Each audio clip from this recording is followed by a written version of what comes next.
అంతకన్నా ఈ సినిమా కోరుకుంటున్నా. ఎందుకంటే ఒక సినిమా తీయాలంటే చాలా కష్టం. నేను కూడా తీశాను. సో రూపాయి కూడబెట్టిన డబ్బుని ఈరోజు తన డ్రీమ్ అయిన ఈ ప్రాజెక్ట్ మీద ఖర్చు పెడుతూ తన ఇంటిని అన్నీ కూడా ఈ సినిమా కోసం త్యాగం చేశాడు. సో అలాంటి రాకేష్ డ్రీమ్ని మనం ఫుల్ఫిల్ చేస్తూ ఈ సినిమాని సక్సెస్ చేయాల్సిన బాధ్యత ప్రతి తెలుగువాడి మీద ఉందని కూడా కోరుకుంటూ, జబర్దస్త్ టీంలో చాలామంది ఈరోజు ఈ సినిమాలో యాక్ట్ చేశారు.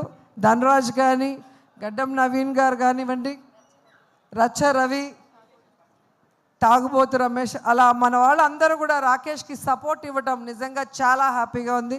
సో ఈ సినిమా మనస్ఫూర్తిగా సూపర్ హిట్ అవ్వాలని ఈరోజు వచ్చి ఆశీర్వదిస్తున్నా.